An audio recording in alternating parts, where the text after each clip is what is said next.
Assalamualaikum dan selamat sejahtera. Saya Muhammad Aiman bin Razali dan saya Ahmad bin R.I. Afzanizam merupakan pembaca berita pada hari ini. ADHD singkatan daripada Attention Deficit Hyperactivity Disorder merupakan sebuah gangguan neurobiologis yang ditandai dengan masalah dalam memperhatikan, hyperaktif dan impulsif. ADHD pada pelajar terlihat melalui kesulitan dalam memperlihatkan pelajaran, kesukaran memberi tumpuan, sering terganggu, impulsif dan sulit mengatur perilaku. Hal ini dilihat sebagai satu cabaran buat para guru di luar sana. Untuk mendapatkan maklumat yang lebih terperinci, rakan tugas kami berada di kawasan kajian di SK Proses City. Azim. Terima kasih Jembetas. Azim sekarang berada di SK Proses City untuk menginterview beberapa orang guru di sekolah ini. Jom kita masuk.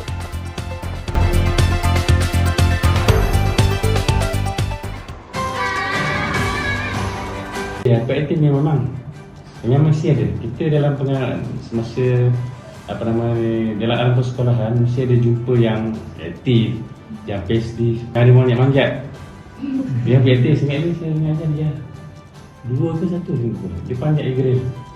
Kan, dia tak boleh ditegur. Semua dia tak ada fokus.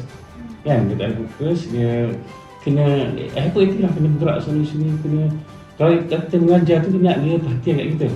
Dia tak boleh, dia nak buat kerja. Dia nak buat sesuatu yang menyenangkan hati dia lah. Dan untuk dijawab, disuruh ambil perhatian sekejap je. Itu biasalah. Itu akan cikgu semua akan dapat pilihan nanti. Dia dapat menarik minat murid. Kalau boleh tak boleh cari ni, boleh cara di plan A, plan B. Kita banyak plan lah supaya dapat menarik minat murid.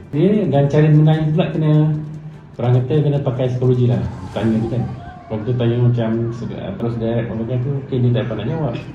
Yang basic ni, tak yang takut, ada yang segan, dia takut segan kan. Dalam diri dia tu, bercakap, kalau bercakap luar pandai. Jadi dia depan kita, cikgu sekarang dia dah mula orang kata tak dapat nak fokus, nak dapat nak jawab. Teratur dia mungkin banyak faktor lah kan. Tengok pertama rumah, ibu bapa, pemakanan, persekitaran, pendidikan di rumah, pendidikan rumah dan macam mana budak tu sekarang dipongkong ke, ditegah, nak bercakap suku ditegah. Sikap dia sendiri yang dilahirkan dengan sikap rendah diri terlampau, pemalu kan, ada yang macam-macam lah faktor dia tu. Okay? Itu sebabnya dalam kita umat Islam kena banyak balik tengok macam mana pendidikan Islam tu penting. Dapat melahirkan budak yang berketerampilan macam mana falsafah pendidikan negara, menggunakan kewibawaan setiap murid dan keterampilan boleh berdepan dengan pelbagai institusi kan. Biasalah kalau kata yang basic tu tak dapat semua pelajaran kita. Kesannya lah kita kena ulang balik. Dan kita sebagai guru dia cepat objektif. Tapi di akhir ni pengajaran kita dapat dicapai atau tidak dalam pencapaian itu kan, penilaian itu kat siram itu dicapai atau tidak. Dia sama ada kita kena ulang balik ataupun kalau bertambah tahun budak tu mungkin murid tu mungkin kita asingkan dalam kelas pemilihan, akan beri kepada pendidikan khusus untuk pemilihan. Dan kalau kata teruk, kita akan hantar ke hospital tu untuk disaring sama ada dia tergolong dalam OKU ke yang satu lembab lambat. Itu ada tak itu akan dapat diberi, doktor akan periksa sama ada dia memang betul di tahap itu, dan kalau disahkan akan rujuk pada mungkin jabatan kebajikan dia akan dapat kad OKU. Dia akan dihantar ke sekolah khas, dipanggil PPKI. Penting cikgu kena ikhtiar usaha lah, jangan cikgu duduk diam je. Yang penting kawalan kelas tu utamakan dulu, jangan diam kat tu ke sana sini. Ya. Happy tak nak ke sekolah? Happy. Kenapa happy nak ke sekolah? Nak jumpa kawan. Main.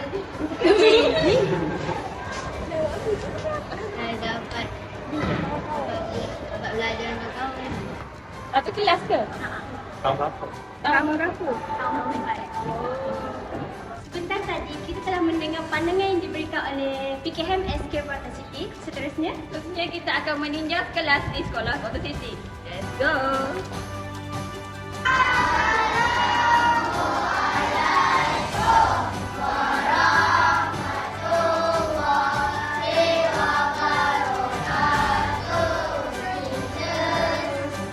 Saya pengalaman setakat ni, kalau ada pelajar yang saya perasan ada sikit simptom macam ADHD, tapi tak boleh nak diagnose dia betul-betul kan.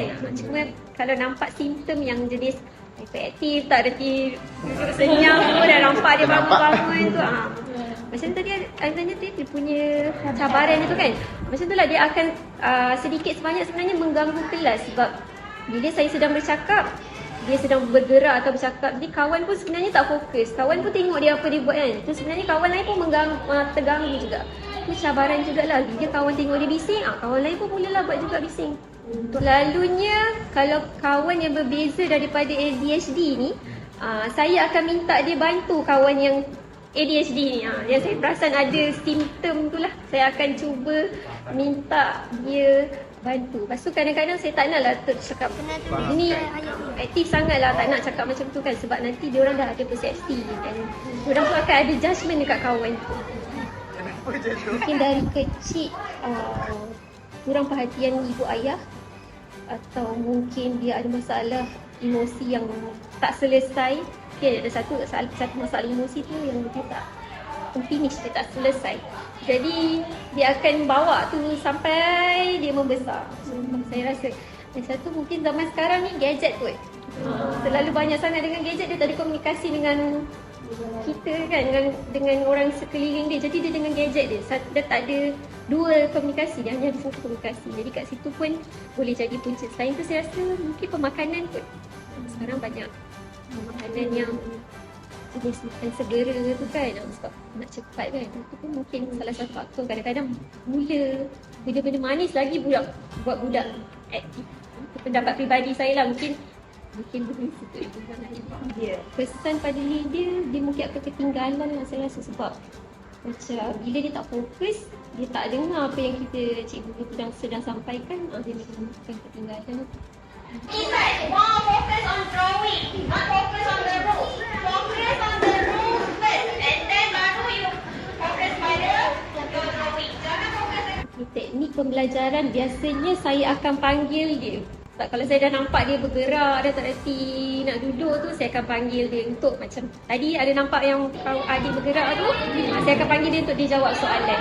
Supaya dia boleh fokus. Kita sedang fokus pada dia. Biasanya saya akan guna teknik macam tu lah. Akan beri attention tu pada dia, supaya dia tahu saya nampak dia kat situ. Cikgu tu sebenarnya tak boleh sebenarnya. Dia kena perlukan pihak lain juga. Sebab budak macam ADHD sebenarnya bagi saya kena pergi dalam kelas saja tak boleh. Dia kena terapi supaya di luar juga dia boleh belajar selesaikan masalah, supaya dia boleh selesaikan masalah dalam kelas. Untuk macam bakal guru kena banyak sabar dan cubalah teknik-teknik yang selagi boleh dia fokus dalam kelas.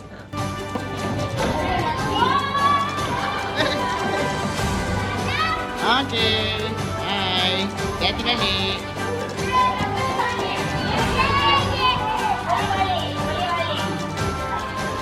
Hai, hati. Hai.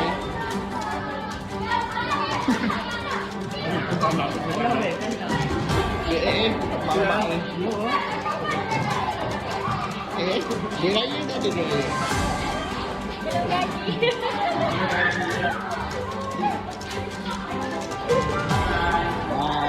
Sama tinggi.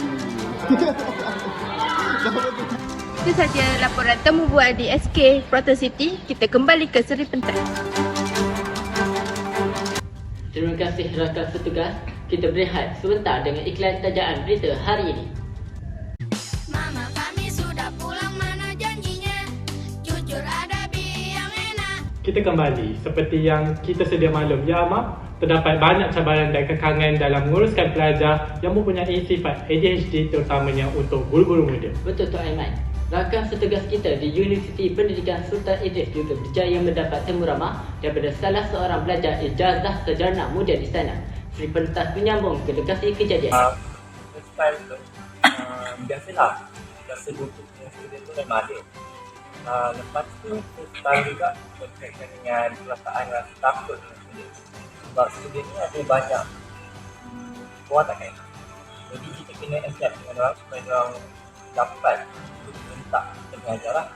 Jadi kita mesti orang ada rasa excited ada ilmu baru. Biasalah kan, orang baru datang dia akan excited lah. Ilmu baru.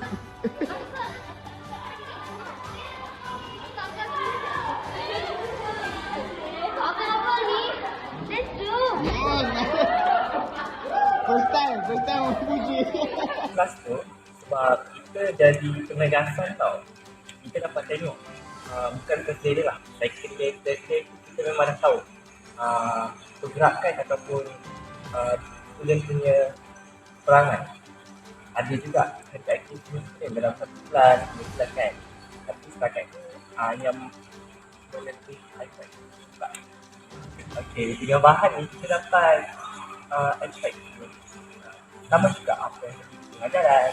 Jadi objek-objek yang kita buat kelas tu kita akan macam excited lah tengok. Contoh macam kita buat ABM kan, alat bantu mengajar. Jadi student akan rasa excited bila nak belajar. Jadi saya bawa pembuka jalan pusing-pusing di dalam sekolah tu. Budak-budak tanya, apa yang masuk tu? Dalam tu gula. Jadi setiap kali jalan tu jumpa budak. Gula tak? Jadi dia orang kena jawab soalan. Soalan-soalan ni adalah macam warna asas ada berapa. Contoh topik pembelajaran hari tu tipografi. Jadi apa contoh-contoh tipografi yang ada. Jadi dia orang sekarang kan dapat bentuk tak dapat bentuk. Kita jadi belajar. Itulah. Tak kira apa personality kita, just like ajar apa yang kita belajar masa dalam kelas. Maksudnya tak kira handsome ke tak handsome ke, yang itu belakang kira. Asalkan kita jalan keamanan kita sebagai seorang guru lah kan. Lepas tu dengan student kena pandai cari hati dia orang nak belajar. Macam teknik saya, saya jadikan mereka sebagai warna. Contoh, semua pelajar ni ada pelbagai jenis warna. Kita sebagai warna natural kena pandai blend.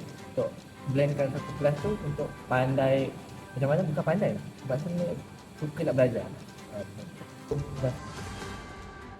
Terima kasih rakan setugas. Jadi Amar, apa yang boleh kita simpulkan daripada temu ramai yang dilakukan oleh rakan setugas kita sebentar tadi?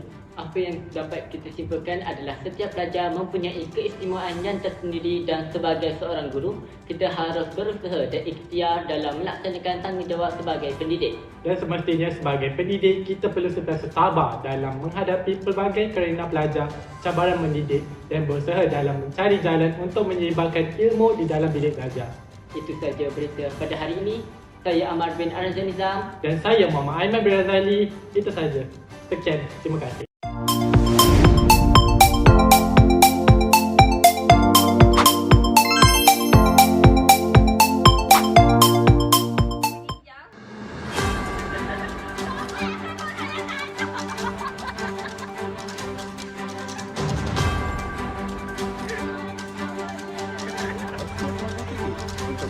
Menemu ramah.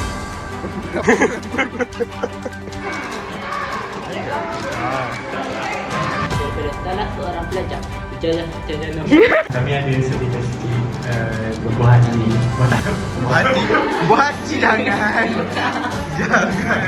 Tambah lagi buah hati. ADHD dikata.